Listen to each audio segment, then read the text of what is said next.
En annonçant le deuxième confinement, Emmanuel Macron a donné le cap. L'économie ne doit ni s'arrêter ni s'effondrer. Pour préserver l'économie et contenir l'épidémie de Covid-19, le travail à distance est généralisé.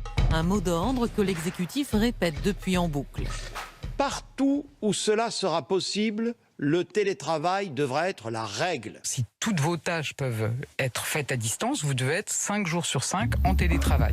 Lors du premier confinement, 5 millions de salariés ont été contraints d'adopter le télétravail du jour au lendemain. Pour mieux encadrer cette nouvelle façon de fonctionner, les organisations patronales et syndicales ont débuté ce matin des négociations qui s'annoncent tendues. Les chefs d'entreprise ne sont pas tous convaincus par le recours au télétravail à 100%. Le service commercial, effectivement, est une fonction qui permet le télétravail. Néanmoins, quand on fait du business, il faut voir ses clients. Les syndicats, eux, exigent des règles claires sur la charge de travail et le droit à la déconnexion, par exemple. Car si travailler chez soi 5 jours sur 5, c'est a priori confortable, il y a aussi un risque que le travail empiète sur la vie privée, surtout lorsque l'on habite un studio comme Maël. Du matin au soir, je vais rester là, sur cette chaise, à travailler, puis ensuite à faire ma vie perso. Mais on peut le voir, quand je vais pouvoir dormir, quand je vais vouloir dormir, j'ai mon bureau qui est juste en face de moi. Alors, le télétravail peut-il devenir la norme, au risque de creuser les inégalités entre les professions qui peuvent travailler à distance et les autres? Les Français sont-ils vraiment prêts à se passer de leurs collègues et du rituel de la machine à café? La machine à café, on va voir ça ensemble ce soir. Merci à tous les deux de nous avoir rejoints pour ce débat. À mes côtés, bonsoir Emmanuelle Barbara, vous êtes avocate, spécialiste en droit du travail. Et selon vous, la généralisation du télétravail a ouvert de nouvelles perspectives à tous ceux qui voudront concilier une qualité de vie personnelle et professionnelle. Mais néanmoins, il faut l'encadrer et repenser une nouvelle cohésion sociale, dites-vous. Et à vos côtés, bonsoir Pascal Diby, vous êtes ethnologue, vous êtes l'auteur de ce livre « Ethnologie du bureau » paru aux éditions Métaillé. Et vous, Pascal Diby, vous mettez en garde contre la tyrannie du télétravail qui a été plus douloureux qu'on le dit lors du premier confinement. Pour vous, c'est la présence au bureau qui offre un confort physique et psychologique aux travailleurs. Et à propos de travailleurs, on va commencer avec vous, Nadia, et une question d'une travailleuse, en l'occurrence en tout cas d'un téléspectateur ou d'une téléspectatrice. Une question en 28 secondes. Oui, c'est un téléspectateur qui voudrait savoir pourquoi est-ce qu'on a attendu aussi longtemps en France pour légiférer sur la question du télétravail. Pascal Diby, les premières expériences connues du télétravail remontent assez loin, aux années 70. Il y a eu après la révolution d'Internet. Effectivement, pourquoi est-ce qu'on a attendu aujourd'hui, donc cette crise sanitaire et économique, pour mettre tout le monde autour de la table et réfléchir ensemble aux conditions de ce fameux télétravail? Pour deux raisons. La première, c'est qu'on n'a pas très envie que les gens aillent au télétravail parce que le problème de la France, qui est absolument formaliste, c'est de réussir à conserver la possibilité de surveiller les gens. Ouais. Et notamment, quand on traverse l'histoire du bureau, on s'aperçoit que toute la problématique centrale, c'est comment, effectivement, pouvoir surveiller les gens, pouvoir leur imposer des choses. Il ne faut pas oublier aussi, quand on parle télétravail, on parle de bureau. Or, il faut peut-être se souvenir que les gens qui vont au bureau sont payés pour ça. Donc, cette personne qui est en train de payer les gens, elle veut aussi, d'une certaine façon, pouvoir les contrôler. Et ce qui a été extraordinaire, c'est qu'au tout début du confinement, avec la mise en place du télétravail obligatoire cette fois, oui. Ce qui est quand même très rare en France, il a fallu une épidémie pour ça, eh bien, en fait, on a eu du mal à accepter cette idée-là pour deux raisons. C'est qu'on ne voulait pas lâcher les gens comme ça dans la nature. C'est qu'on est obsédé, je crois qu'on reviendra là-dessus tout à l'heure, par la hiérarchie et le contrôle de l'autre, et que la première réflexion, ça a été de mettre au point un système qui permette de surveiller la personne qui est en train de travailler pour être certain qu'elle travaille. La surveiller à distance. À distance et en horaire, ce qui est absurde, puisque le télétravail vous permet d'être enfin chez vous, on l'a montré tout à l'heure en pantoufles, et de pouvoir travailler à l'heure que vous voulez, du moment que vous avez un résultat. Alors, donc là, il y a un problème. Vous évoquiez le premier confinement lors duquel le télétravail est devenu de fait obligatoire. Ça n'a pas été le cas ensuite, Pascal Diby, et pour autant, eh bien, cette période a laissé des traces, puisque c'est votre chiffre du jour, oui, ce qui est étonnant, notre chiffre du jour, 1,8, comme 1,8 million de personnes qui, au mois d'octobre, c'est-à-dire avant qu'on nous renvoie à nouveau à la maison, étaient encore en télétravail en France. Question pour vous, Emmanuelle Barbara, 1 800 000 personnes avant le deuxième confinement, si beaucoup. Cela signifie que le télétravail s'est installé en France et qu'il va durablement faire partie de nos vies? Écoutez, on peut essayer de faire de la prédiction, si je puis dire. Ça, je ne saurais moi-même en faire, mais il est clair que le télétravail comme façon de travailler, c'est à l'évidence imposé, j'allais dire, au forceps, à raison du confinement numéro 1. Donc, à l'évidence, cela rentre dans la panoplie des formes possibles de travail autour desquelles on doit encore travailler, si je puis dire. Ce que je veux dire par là, plus précisément, c'est que, d'abord, l'inclusion dans notre univers juridique du télétravail existe depuis 2005. C'est pas très vieux. 2005, même si c'est très très loin à l'aune des technologies. 2005, ça paraît presque antidéluvien, mais enfin bon, 2005, 2012, un peu dans le Code du travail, 2017, une refonte du dispositif qui simplifie le recours au télétravail, mais en même temps le rend, possible par accord, en quelque sorte. Possible par accord. Mais enfin, c'est sans passion. Mais ce qui joue maintenant, c'est un cadre normatif, législatif, durable. Eh bien là, c'est tout l'enjeu, puisqu'on a vu d'un côté les négociations qui viennent de s'ouvrir au niveau interpro, dont on ne peut pas dire que les organisations patronales couraient après, d'ailleurs vous l'avez souligné. Donc effectivement, la possibilité d'une introduction, j'allais dire, normale du travail se pose désormais. Simplement là, pardon, je termine juste ce point. Nous revivons la saison 2 du confinement, pour laquelle je tiens à souligner que 70% des Français, en octobre, avant le confinement numéro 2, exprimaient une appétence pour le télétravail modeste, c'est-à-dire pas plus d'un jour par semaine. Donc c'est intéressant de voir qu'il y a une réticence qui n'existait pas au sortir du confinement et qui, en octobre, était à nouveau sur la table. Donc, en fait, on est un peu perdu. Réticence, comme le disait Emmanuel Barbara à l'instant, mais Pascal Liby aussi, une autre inégalité potentielle qui surgit, on l'a vu à l'occasion du premier confinement, parce que tous les métiers, toutes les tâches ne sont pas télétravaillables. Il y a des professions, des métiers qui ne peuvent pas, de fait, ils sont obligés d'être exercés dans le présentiel. Et parfois, ce sont des métiers qui sont dévalorisés, sous-évalués. On peut penser à tous ces métiers qu'on a vus en première ligne ou en deuxième ligne pendant le premier confinement, dans la grande distribution et bien d'autres. Oui, et puis il n'y a pas là une inégalité qui peut se creuser dans le pays. Le télétravail, au départ, il a commencé essentiellement pour des cadres, qui ont eu la possibilité d'aller chez eux, de pouvoir traiter des dossiers à qui on faisait confiance, qui avaient une part dans la société où ils travaillaient, etc. Quand c'est devenu des employés de bureau, la question s'est posée autrement, parce que dans le fond, répéter effectivement des copies de factures, de choses comme ça toute la journée, ce n'est pas forcément des moments très intéressants. Donc le problème se pose là, c'est-à-dire que est-ce que quotidiennement on peut faire une tâche de travail qui n'est pas intéressante à qui on n'a rien expliqué. Il y a des métiers qui, eux, ne seront jamais en télétravail. Exactement, ben ça c'est un autre problème, parce que vous avez maintenant le bureau est partout, même chez les paysans, on parle maintenant des paysans à bureau, et dans les entreprises aussi, même si vous faites du lait, une compagnie qui fait du lait, les gens ont aussi toujours des tâches administratives ou des tâches de bureau. Sauf qu'on ne peut pas le faire s'il n'y a pas la présence industrielle autour. Donc, et la question qui va se poser, c'est celle-ci, effectivement, c'est que est-ce qu'on peut faire toutes les tâches en télétravail, ou est-ce qu'au contraire, il ne faut pas réussir à retourner de temps en temps dans ce fameux bureau équipé pour pouvoir simplifier justement ce télétravail, qui est beaucoup plus complexe seul que quand on est épaulé par une hiérarchie ou par d'autres membres. Et qui décide, Emmanuel Barbara? Que dit le droit aujourd'hui? Est-ce qu'un salarié peut décider de lui-même de se mettre en télétravail, ou est-ce qu'à l'inverse, un employeur peut l'imposer? Alors, en fait, pratiquement non aux deux questions, si je puis dire. L'employeur la règle, c'est qu'on doit se mettre d'accord. Donc, je ne peux pas l'imposer, sauf dans une disposition qui suit la disposition principale sur le télétravail, en cas d'épidémie. En cas de à ce moment-là, on peut considérer que l'aménagement du poste consistant à vous obliger de travailler chez vous fait partie des possibilités auxquelles l'employeur peut recourir. Mais en dehors de ce cas de figure, si l'employeur ne veut pas autoriser le télétravail, il doit désormais, depuis 2017, dire pourquoi. Il doit se justifier objectivement des raisons pour lesquelles, non, vous ne pouvez pas télétravailler. Et quelles peuvent être ces raisons, par exemple? Est-ce qu'il peut invoquer pour dire non?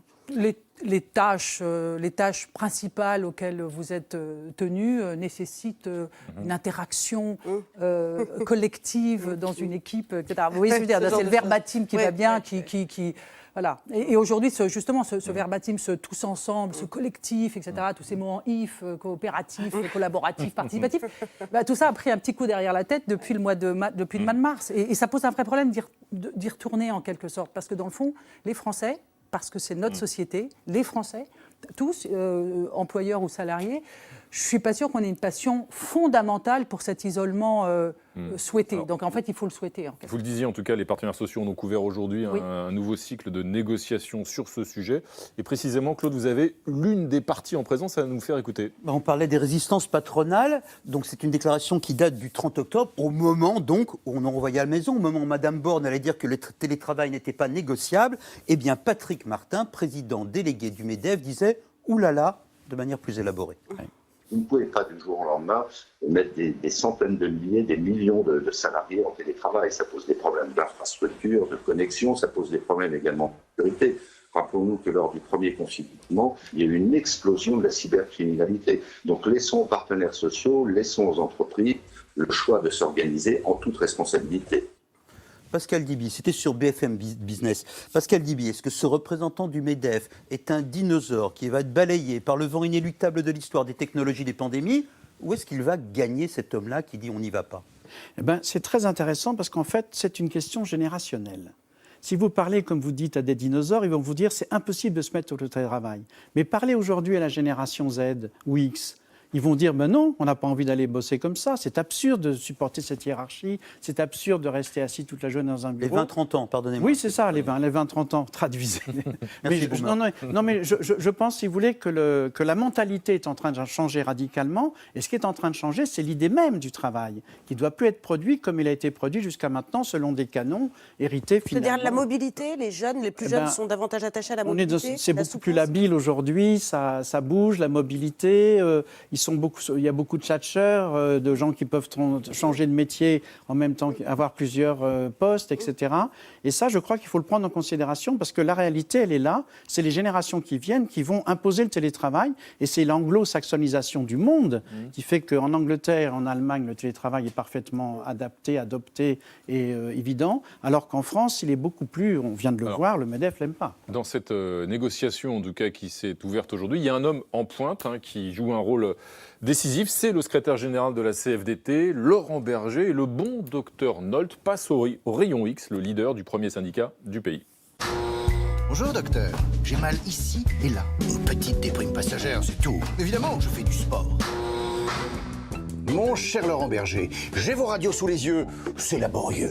Depuis 8 ans, vous êtes patron d'un syndicat centenaire et réformiste, la CFDT, passé numéro 1 en France, après une queue de poisson à la CGT. Vous êtes social-démocrate, constructif, jamais avare en accommodement.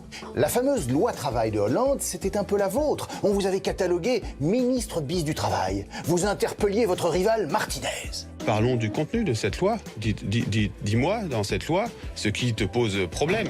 Avec Macron, le coït est plus rugueux. En pleine épidémie gilet jaune, toujours plein de sève réformatrices, vous aviez proposé un pacte social de conversion écologique. On vous avait d'abord rayonné, et puis l'Élysée avait bricolé un haut conseil pour le climat. Parce qu'à la fin, c'est Lolo qui gagne.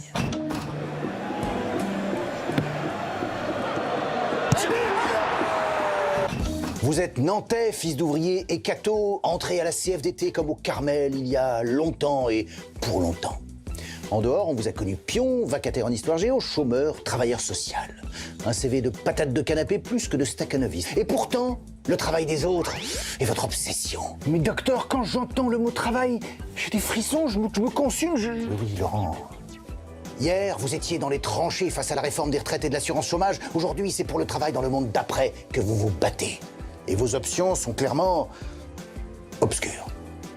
Tout ce qui est télétravaillable doit pouvoir être télétravaillé. Ainsi se dessine un monde d'après sous régime de télétravaillance dépendant d'un indice de télétravaillabilité chargé d'éviter tout télétravaillisme. Mon cher Laurent, au boulot. Eh ben voilà, c'est limpide. Merci Thibault Nolte. Pascal Diby parlait tout à l'heure de la liberté qui s'attache au télétravail, mais on serait ce qu'un homme barbu disait du poulailler libre et du renard libre. Emmanuel Barbara, est-ce qu'il y a un chemin français possible vers le télétravail, un chemin qui serait protecteur pour les salariés, un télétravail organisable par la loi ou par la négociation? Nous avons une passion, nous autres, pour tout ce qui est organisé au millimètre. Oui. Tout ce qui s'appelle, de près ou de loin, liberté, c'est-à-dire dans la liberté vous organisez, on déteste. D'ailleurs, mais blague à part, c'est un exemple finalement. Voilà un domaine du droit du travail qui, par hasard, si je puis dire, s'est trouvé dépourvu de canons très précis et de conditions vétilleuses. Bon, en gros, on peut s'arranger. Eh bien, on peut s'arranger, on voit bien qu'il n'est pas suffisant. On veut négocier un cadre qui soit plus précis. Mais le problème, c'est la rigidité éventuelle. L'intérêt du télétravail, c'est sa flexibilité et surtout la pesée que l'on peut faire de chaque poste et de son intérêt au passage sur sa possibilité, encore une fois, d'une externalisation, enfin mais les horaires illimités, par exemple. Ah oui, non, mais ça, d'accord.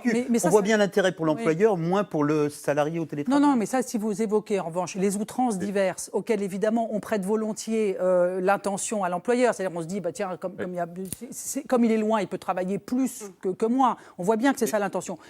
Et inversement, c'est-à-dire est-ce que le télétravail n'a pas creusé une inégalité qu'on connaît parfois, y compris dans des lieux de travail, ça arrive. C'est-à-dire des salariés, parmi les salariés, il y a ceux qui vont par tempérament en faire le moins possible et ceux qui, à l'inverse, sont accros au boulot et vont trop travailler. Le télétravail, est-ce qu'il ne va pas creuser cette inégalité-là qu'on a pu voir lors du premier confinement, avec dans certains secteurs des salariés qui ont pu disparaître pendant X semaines et d'autres, au contraire, qui ont continué de répondre à des mails jusqu'à 3h du matin, Pascal Liby ? Moi, je crois que le télétravail coince beaucoup plus les gens parce qu'il y a quand même une espèce d'éthique. Je reviens sur le fait qu'on est payé quand même quand on télétravaille. Donc les gens ont travaillé plutôt 10 à 14 heures par jour que 6 ou 7 heures pendant le télétravail. Tout le monde a dit qu'il n'avait jamais autant travaillé de sa vie. Et effectivement, le fait de ne pas être inscrit dans un bureau normatif, si je puis dire, mais de pouvoir travailler de temps en temps un peu allongé sur son lit, assis dans la cuisine ou ailleurs, ben ça fait que le temps n'est pas comptabilisé de la même façon. Vous ne savez pas très bien quand vous travaillez, quand vous faites la soupe. Vous ne savez pas très bien quand vous occupez des devoirs du petit et quand vous allez faire un petit travail que vous avez fini parce que vous l'avez commencé ce matin, etc. Donc ce qui est très intéressant, j'en avais déjà parlé à propos de l'histoire du bureau, c'est que le bureau a désoré la société. Le lieu, c'est-à-dire le lieu, l'espace. On a changé de rythme. Et là, à nouveau, on est en train de rentrer dans un rythme qu'on ne possède plus vraiment. C'est-à-dire que le rythme familial s'était un peu évaporé aussi de nos systèmes actuels. Et aujourd'hui, on rentre dans un rythme où le familial devient bureau.